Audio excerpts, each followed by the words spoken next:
যে ব্যক্তি প্রতিটা কাজে আল্লাহর হিকমত বুঝতে পারে সে জীবনে কোনো অবস্থাতেই অভিযোগ করে না, শুধুমাত্র মেনে নেয়। মুসিবতের মোকাবেলা সবরের মাধ্যমে আর নেয়ামতের হেফাজত শুকরিয়া দিয়ে করে। আল্লাহ তাআলা প্রতিটা দোয়ার জবাব দেন, শুধুমাত্র মাধ্যম আলাদা আলাদা হয়। কখনো তিনি কোনো ব্যক্তির সাথে আপনাকে মিলিয়ে জবাব দেন, আর কখনো তাকে আপনার থেকে দূরে করে। কখনো তিনি হাওয়ার মাধ্যমে পয়গাম পাঠান, আর কখনো নিজের জবাব কোনো রহস্যে লুকিয়ে রাখেন। যখন তিনি তোমাকে মনে করেন তখন তিনি চান তুমি তার সাথে কথা বলো, তাকে তোমার কৈফিয়ত শোনাও, নিজের সমস্ত চিন্তা তার দরজায় রেখে আসো, প্রতিটা ফয়সালা তার সোপর্দ করে আসো, যেন তুমি আর শুধুমাত্র আল্লাহ রয়ে যায়। তারপর হাসো আর সব ভুলে যাও। শান্তির জন্য তো শুধুমাত্র তার নামই যথেষ্ট। তুমি একা নও, তোমার সাথে আল্লাহ আছে, আর যার সাথে তিনি থাকেন তার সাথে তো দুনিয়ার আলোগুলোও চলে। দুনিয়াতে কবুলিয়ত তোমার ডাকের মাধ্যমেই আসে, আর দেরি তোমার ভালোর জন্যই হয়। দোয়ার কবুলিয়ত শুধুমাত্র ডাক নয়, দোয়ার কবুলিয়ত শুধুমাত্র ডাক নয়, বরং অন্তরের কষ্টের বহিঃপ্রকাশ। দোয়া এমন খুব সুন্দর আমল যেখানে চাহনিওয়ালা নিজের চিন্তা আল্লাহর সোপর্দ করে দেয়, আর আল্লাহ জবাবে তার রহমত লিখে দিয়ে দেন। তোমার আন্দাজও নেই যে অধিকাংশ চাওয়া রদ করে আল্লাহ তাআলা তোমাকে কত আযাব থেকে বাঁচায়। আল্লাহ কাউকে হতাশ করেন না। তার কাছে চাইতে থাকো, একদিন হয় তিনি তোমাকে দিয়ে দেওয়ার পরে প্রশান্ত করে দিবেন, না হলে এই চাওয়াকে পরিবর্তন করে দিবেন। শুধুমাত্র বিশ্বাস রাখো তার উপর। অশ্রু হলো সেই নীরব দোয়া যা শুধুমাত্র রবই শুনতে পারে। দোয়া করতে থাকো। দোয়া এমন ইবাদত যা আল্লাহর থেকে প্রতিটা কথায় রাজি করিয়ে নেয়। যদি আল্লাহ পাক তোমার বিশ্বাস বাড়াচ্ছেন, যদি দোয়াগুলো পূরণ করতে দেরি করছেন, তো আল্লাহ সবর বাড়াচ্ছেন। যদি তোমার দোয়াগুলোর জবাব না দিচ্ছেন, তো তিনি তোমাকে পরীক্ষা করছেন। এজন্য সবসময় দোয়া করতেই থাকো।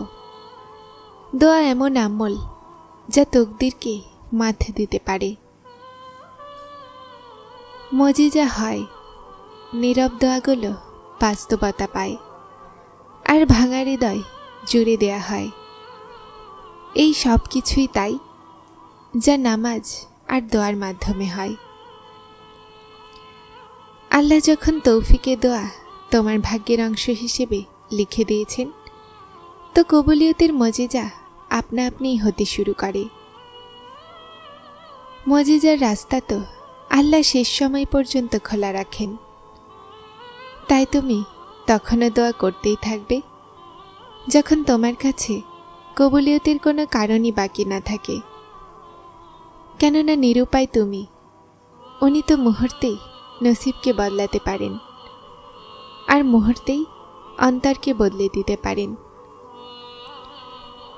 দোয়া বিশ্বাস, দোয়া হলো আশা, দোয়া হলো ভরসা, দোয়া হলো কথোপকথন, দোয়া হলো উসিলা, দোয়া হলো সান্ত্বনা, দোয়া হলো ভালোবাসা, দোয়া হলো রহস্য, দোয়া হলো শক্তি। আর আমার এই দোয়া যে আল্লাহ তাআলা আপনার প্রতিটা নেক দোয়া কবুল করুক। আমিন। তোমার দোয়াগুলো তোমার জবানে বলার আগেই কবুল হয়ে যায়। শুধু সেগুলোর পাওয়ার সময় তোমার চাওয়ার সময়ের থেকে একটু আলাদা হয়। দোয়াগুলো নসিবের মাধ্যমে নয়, বরং নসিব দোয়াগুলোর মাধ্যমে পাওয়া যায়। আর দুনিয়ার সমস্ত মজেজা দোয়াগুলোর মাধ্যমেই তো পাওয়া যায়। আর সেই দোয়া যা মুখ থেকে বের হওয়ার আগে কবুলিয়তে দাখিল হয়ে যায়, সেটা হলো ভাঙা হৃদয়ের দোয়া। শুধু তারপর যা চাওয়া হয় তা দিতে দেরি করা হয় না। তারপর যদিও সেই জিনিস তোমার নসিবের অংশ না হয়। তুমি কি শোনোনি, তোমার রব সব কিছু করতে পারেন, সব কিছু। দোয়ার কবুলিয়ত আপনার ভিতরেই থাকে।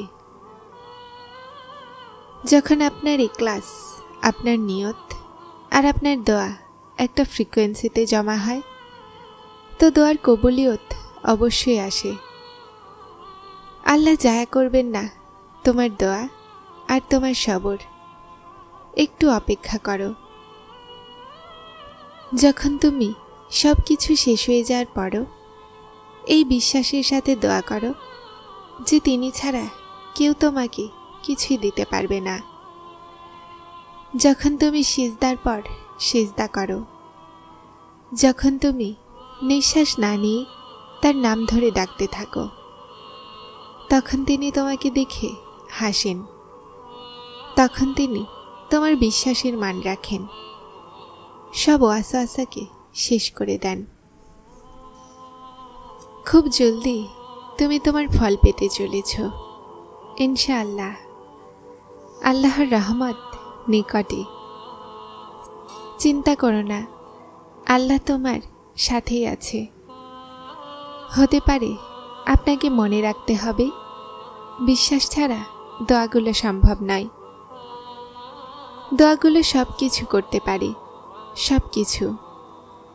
যা চাচ্ছ তা তোমার জন্য, দুনিয়ার জন্য অসম্ভব হতে পারে, কিন্তু যার কাছে চাচ্ছ তিনি এই পুরো নিজামকে চালাচ্ছেন, যার হুকুমে সব কিছু হয়। আল্লাহর কাছে যখনই চাও, যেভাবেই চাও, তিনি শোনেন। তুমি কেন ভয় পাও ভাগ্যের ফয়সালায়? তুমি কি জানো না তোমার রব গাফুরুর রাহিম? উনি যদি দিনকে রাত আর রাতকে দিনে বদলাতে পারেন, তাহলে উনি কি তোমার কষ্ট দেখে তকদিরের ফয়সালা বদলাতে পারেন না? যারা চ্যানেলটিতে নতুন এসেছেন তারা সাবস্ক্রাইব করে হেদায়েতের সাথে থাকুন। আসসালামু আলাইকুম।